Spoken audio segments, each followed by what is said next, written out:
பட்டம் வீட்டில் தீர்வு நியாயமான தீர்வு நிரந்தர தீர்வு நியாயமான தீர்வு வேண்டும் வேண்டும் வேலை வேண்டும் வேண்டும் வேலை வேண்டும் பட்டதாரிகளை மனநோயாளியாக்காதே பட்டதாரிகளை மனநோயாளியாக்காதே பட்டதாரி தீர்வு நியாயமான தீர்வு நிரந்தர தீர்வு நியாயமான தீர்வு நிரந்தர தீர்வு நியாயமான தீர்வு நிரந்தர தீர்வு நியாயமான தீர்வு வேண்டும் வேண்டும் வேண்டும் வேண்டும் பட்டதாரிகளை பட்டதாரிகளை பட்டம் வீட்டிலே பட்டம் வீட்டிலே. எனது பேர் கிருஷ்ணராசா டெனிசன். நான் வடமாகாண வேலையில்லா பட்டதாரிகள் சங்கத்தினுடைய பிரதிநிதியாக இன்றைய தினம் ஒரு கவனஈர்ப்பு போராட்டம் ஒன்றை யாழ்ப்பாண மாவட்ட செயலகத்துக்கு முன்பாக ஒழுங்கமைத்திருக்கின்றோம். அந்த வகையிலே கடந்த கால அரசாங்கங்களுக்கும் எங்களினுடைய வேலையில்லா பிரச்சனையை கடிதங்களாகவும் போராட்டங்களாகவும் பல அழுத்தங்கள் மூலமாகவும் பிரயோகித்திருந்தோம். இப்பொழுது புதிய அரசாங்கம் ஒன்று வந்திருக்கின்றது.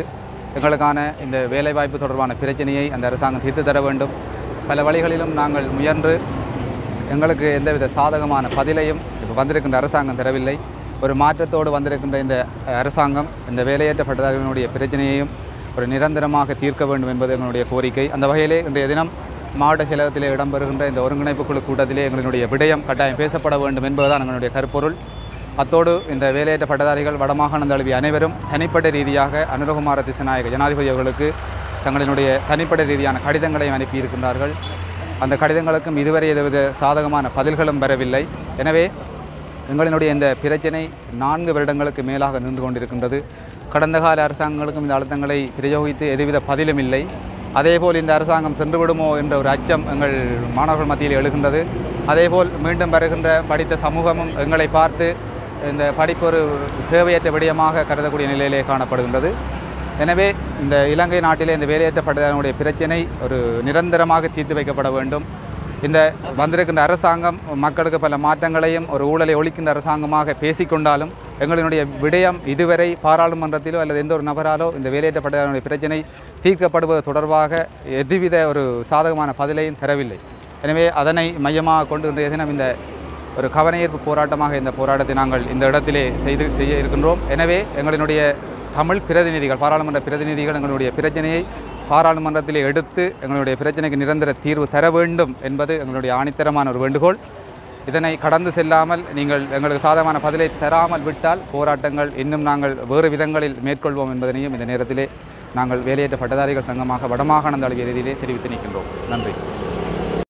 அனைவருக்கும் வணக்கம். என் பேர் வசந்த். யாழ் மாவட்ட வேலையற்ற பட்டதாரி சங்க உறுப்பினராக இருக்கின்றார்.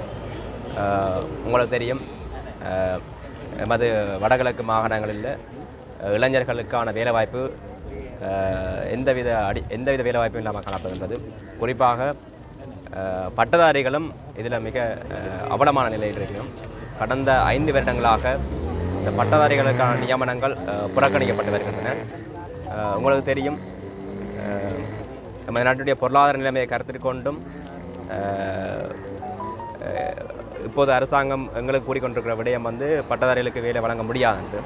எனினும் இந்த அரசாங்கத்தையும் இந்த அரசை நம்பி நாங்கள் கடந்த 6 வருடங்களாக பல்கலைக்கழகங்களில் கஷ்டப்பட்டு பல லட்சங்களை செலவழித்து படித்த பொழுதும் எங்களுடைய ஒவ்வொரு வாழ்க்கையும் கேள்விக்குறியாக இருக்கின்றது. பல இளைஞர்கள் யுவதிகள் திருமணம் முடிக்க முடியாத நிலையில் கூடிய காணப்படுகின்றது. அன்றாட வாழ்க்கையை வாழ முடியாதும் சமூகத்துக்கு அடுத்த இன்னும் பதிலை சொல்ல முடியாத நிலையும் ஒரு அவல நிலை காணப்படுகிறது.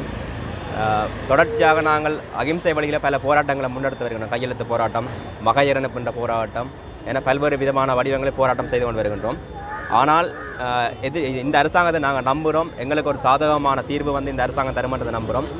எனினும் இந்த அரசாங்கமும் எங்களுடைய போராட்டங்களையும் எங்களுடைய இளைஞர்களையும் அடிப்படை விஷயங்களை கவனத்தில் கொள்ளாது தொடர்ந்தும் தங்களுடைய அசண்டை இனத்தை வெளிப்படுத்தினால் இந்த போராட்டத்தை நாங்கள் வேறு விதமாகவும் இதைவிட இன்னும் வீரியமாகவும் இளைஞர்கள் அனைத்து வேலையற்ற பட்டதாரி சங்கத்தையும் இணைத்து ஒரு எச்சரிக்கையான ஒரு போராட்டமாக அடுத்த கட்டத்தை முன்னெடுப்போம் என பணிவுடன் கூறிக்கொள்கிறேன். எனவே இந்த அரசாங்கம் நம்முடைய இளைஞர்களுக்கு துரிதமாக கரிசனை எடுத்து வேலைவாய்ப்பினை வழங்க வேண்டும் என கூறி விடைபெறுகிறேன். நன்றி. அனைவருக்கும் வணக்கம். நான் வேலையில்லா பட்டதாரிலேருந்து ஒரு உறுப்பினராக உங்களோட கழிக்கிறேன். என்னென்னா வந்து இந்த போராட்டம் வந்து இன்றைக்கு நேற்று வந்து நாங்கள் நடத்த தொடங்கலை. இந்த வருஷம் மட்டும் எனக்கு தெரிஞ்ச ஒரு 6-7 தடவை நடந்துட்டுது. எத்தனையோ அரசியல்வாதிகளும் சரி, எத்தனை அதிகாரிகளுடன் நாங்கள் எங்களோட கோரிக்கையை வச்சும் கூட அதுக்கான ஒரு நிரந்தர தீர்வோ ஒரு முடிவு ஒன்றுமே எங்களுக்கு கிடைக்கல. நாங்கள் எனக்கு தெரிஞ்ச ஒரு 4-5 பேட்ச் வந்து இப்போ வேலை இல்லாமல் வந்து நிற்கிது. அப்படி இருந்தும் இனி பின்னுக்கும் வந்து எத்தனையோ பேட்ச் வரப்போகுது. இந்த வருஷமே இன்னொரு பாஸ் அவுட் ஒன்று இருக்குது. அப்போ இன்னும் எத்தனை பேர் அப்போ எங்களோட நாட்டில் வந்து எண்ணிக்கை இன்னுமே கூடிக்கொண்டு தானே போகுது. இப்போ இன்றைக்கே எங்களோட குரூப்பில் மட்டுமே 3500 பேர் வேலையில்லா பட்டதாரிகள் இருக்கிறாங்க இந்த வடக்கு மாநிலத்தில். ஆனால் அவ்வளோ பேர் எங்களோட இதில் இன்றைக்கு போராட்டத்துக்கு வரையில. ஆனாலும் நாங்கள் இவ்வளோ பேர் வந்திருக்கிறோம். இதுக்கான ஒரு தீர்வை யார்கிட்ட நாங்கள் சொல்லலுமோ அவங்கக்கிட்ட நீங்களும் எங்களுக்கு அதுக்கு உதவி செஞ்சு எங்களுக்கு ஒரு நிரந்தர ஒரு முடிவு உண்டு பெற்று தந்து எங்களுக்கு ஒரு வேலையை எடுத்து தர சொல்கிறேன். இந்த வேலை இல்லாததால் வந்து இப்போ எத்தனையோ பேர் வந்து இவ்வளோ மன அழுத்தத்துக்கு உட்பட்டு இருக்கிறாங்க. வீட்டில் இருக்கிற இப்போ பெண்களை எடுத்துக்கொண்டாலே வந்து நாங்கள்